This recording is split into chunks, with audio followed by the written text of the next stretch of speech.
వాగర్థావివ సంపృక్తౌ వాగర్థ ప్రతిపత్తయే జగతః పితరౌ వందే పార్వతీ పరమేశ్వరౌ.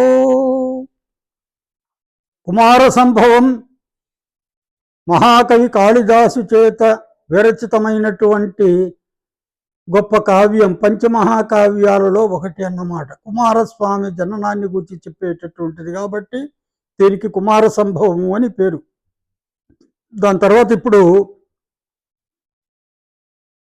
ఈ రెండవ సర్గలో చివరిలో తారకుడు పెట్టేటటువంటి బాధలు తట్టుకోలేక దేవతలంతా కూడా బ్రహ్మదేవునికి విన్నవించుకోవడానికి రాగా తమ బాధనంతా కూడా ఆయనకు తమ గురువు అయినటువంటి బృహస్పతి ద్వారా చెప్పించగా బ్రహ్మదేవుడు వాళ్లతో ఈ విధంగా అంటూ ఉన్నాడు. మరి ఏమంటూ ఉన్నాడు అనేది ఇప్పుడు తెలుసుకుందాం. కొన్ని మాటలు కూడా ముందే 2-3 శ్లోకాల్లో చెప్పుకున్నాం. తర్వాతి శ్లోకంలో ఉమారూపేణ తేయూయం సంయమస్థిమితం మనః శంభోః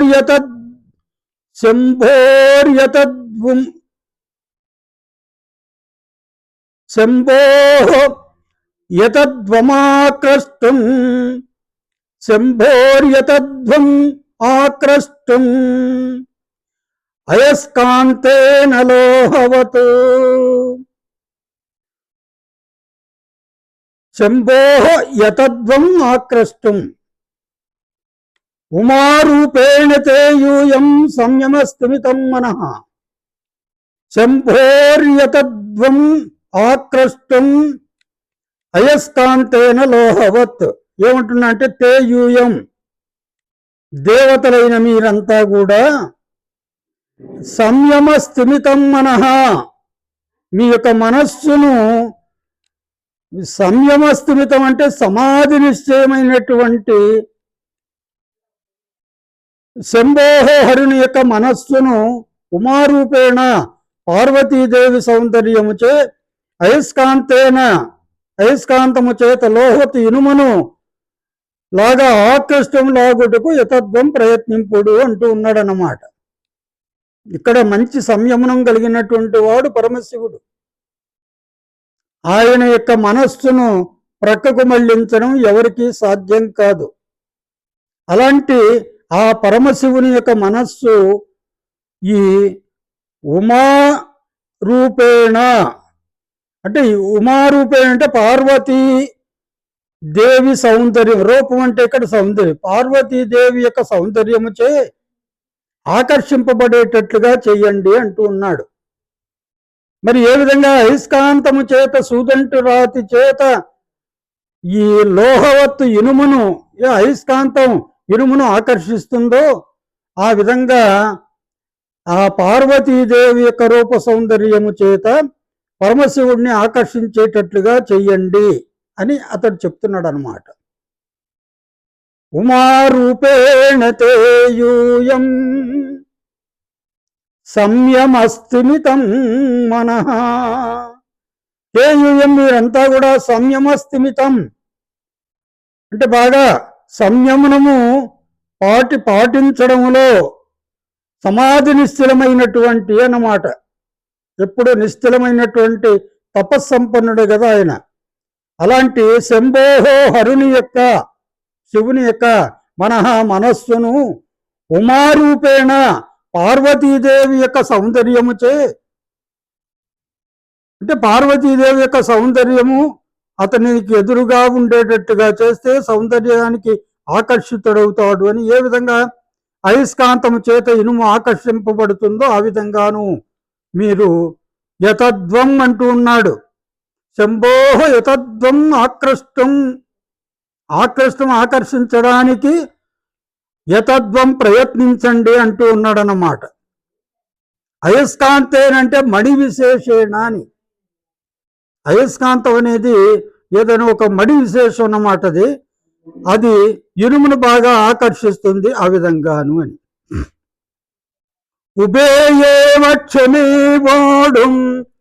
ఉభయోర్బీజమాహితం సావా శంభోస్తదీయా వా మూర్తి జలమయీ మమ.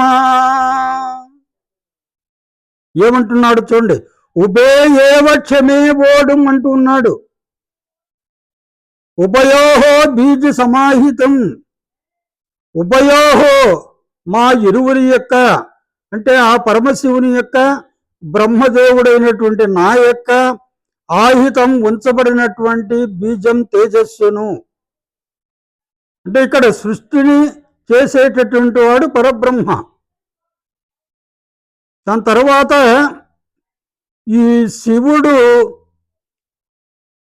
బీజాన్ని ఇస్తే గాని ఆ సంతానం అనేది వీర్యం వల్ల సంతానం కలుగుతుంది. ఈ విధంగా ఆ ఉభయోహో బ్రహ్మరుద్రులముగు మా ఇరువురి యొక్క ఆహితం ఉంచబడినటువంటి బీజం తేజస్సును ఓడం దాల్చుటకు, అంటే ధరించడానికి, సా ఉమా ఆ పార్వతి, శంభోహో ఈశ్వర వీర్యమును దాల్చుటకును అని.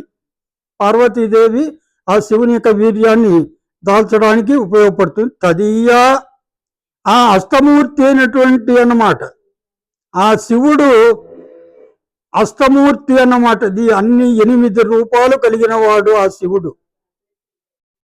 ఆ అష్టమూర్తిలో కూడా ఏముందంటే నీటి రూపముననున్న మూర్తి ద్వారా పృథివీ తేజవాయురాకాశాలు, దాని తర్వాత 5 పంచమహాభూతాల రూపంలో ఆ పరమశివుడు ఇంకొక 3 రూపాయలు కలుపుకుని అష్టమూర్తి అన్నమాట ఆయన.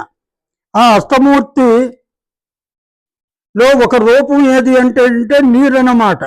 నీటి రూపమునున్న మూర్తి ద్వారా రూపమైనను మమ నా యొక్క వీర్యమును దాల్చుటకు ఉభే ఏవ ఇరువురే క్షమే సమర్థులు అని. ఉమాదేవి ఉండాలి, నీరు ఉండాలి. నీరు ఎందుకంటే ఆ పరమశివుని యొక్క వీర్యము చాలా అగ్ని కంటే కూడా బాగా తప్పించేటటువంటి స్వభావం కలిగినటువంటిది, అది నీటిలో పడాలి.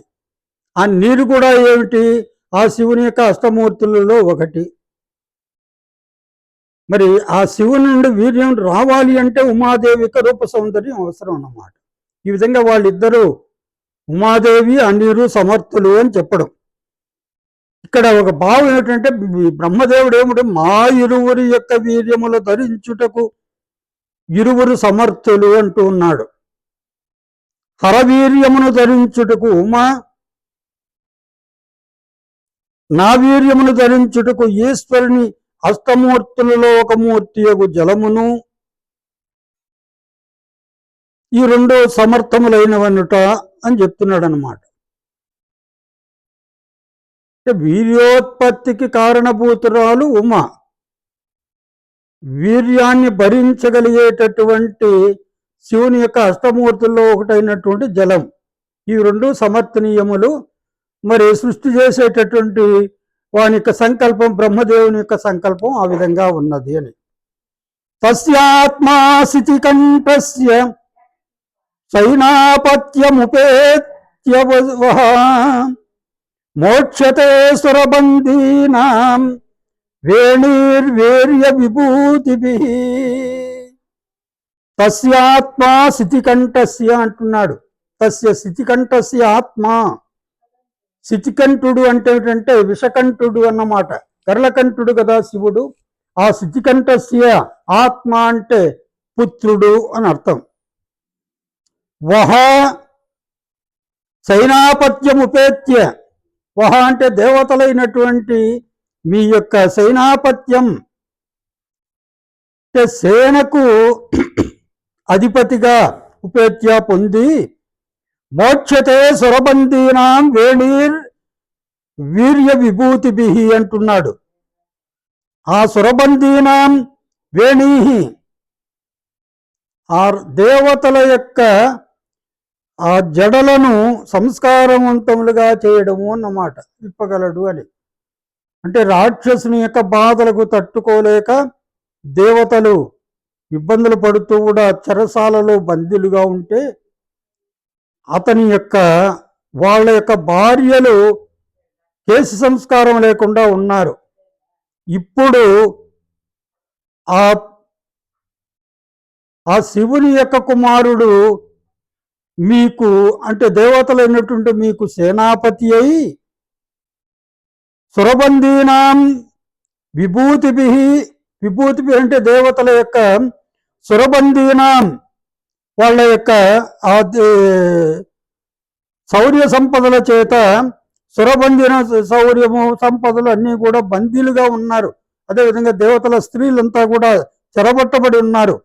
చెరబట్టబడినటువంటి దేవతల యొక్క దేవాంగనల యొక్క వేణిహి జడలను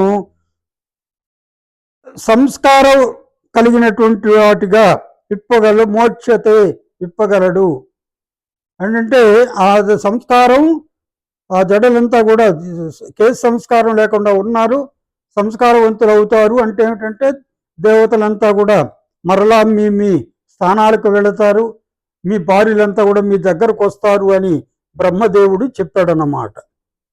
ఇక్కడ ఆత్మ అంటే మనం ఏమనుకున్నాం, తస్యాత్మ స్థితికంఠస్య అనేప్పుడు ఆత్మ అంటే కొడుకు అని చెప్పుకున్నాం.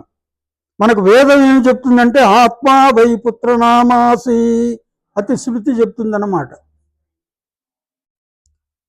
అంటే ఆత్మ తానే పుత్రుడుగా పుట్టడము అని, అందుకని ఆత్మజుడు అంటే కొడుకు అని. ఇతి వ్యాహృత్య విభుతాన్ విశ్వయోని స్థిరో దదే, ఇతి వ్యాహృత్య విభుతాన్, విభుతాన్ అంటే దేవతలను ఇతి ఈ విధంగా వ్యాహృత్య చెప్పి విశ్వయోని తిరోదదే, ఈ విశ్వానికి సృష్టికర్త అయినటువంటి ఆ బ్రహ్మదేవుడు తిరోదదే అంతర్ధానమైపోయాడు అనమాట. అక్కడి నుంచి వెళ్ళిపోయాడు. మనస్యాహిత కర్తవ్యా తేపి దేవా దివం యయు, మనస్యాహిత కర్తవ్యా బ్రహ్మదేవుని కర్తవ్యం చెప్పాడు.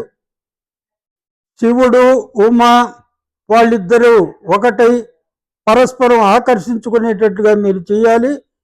వాళ్లకు పుట్టబోయేటటువంటి కుమారుడు మీకు సైన్యాధ్యక్షుడు అవుతాడు. అతని వల్ల మీకు ఆ రాక్షసుని బాధలు తప్పిపోతాయంటే రాక్షసుల్ని ఆ తారకాసుడిని అతడు చంపుతాడు, మీ బాధలు తీరుతాయి అని చెప్పాడు కదా. ఇక్కడ ఆహిత కర్తవ్యా, బ్రహ్మదేవుడు చెప్పినటువంటి కర్తవ్యాలను మనస్సులో ఉంచుకొని తేపిదేవాహ దివం యయు, వాళ్ళు కూడా తమ యొక్క లోకమైనటువంటి స్వర్గానికి వెళ్ళారు అన్నమాట. అంటే ఆ పనుల్లో నిమగ్నులు కావాలి కదా. నిమగ్నులు కావాలి అంటే వాళ్ళు ఇక్కడుంటే కాదు, ఆ ప్రయత్నం చేయాలంటే కొంత కథ నడపాలి. అందుకని వారి వారి యొక్క నివాస స్థానాలకు వాళ్ళు వెళ్ళారు అని చెప్పేసి చెప్పాడు. దాని తర్వాత కథలో వాళ్ళు ఏ విధంగా తమ కర్తవ్యాలను నెరవేర్చుతారు అనే విషయాన్ని మనం చెప్పుకుందాం. హరి ఓం తత్సత్.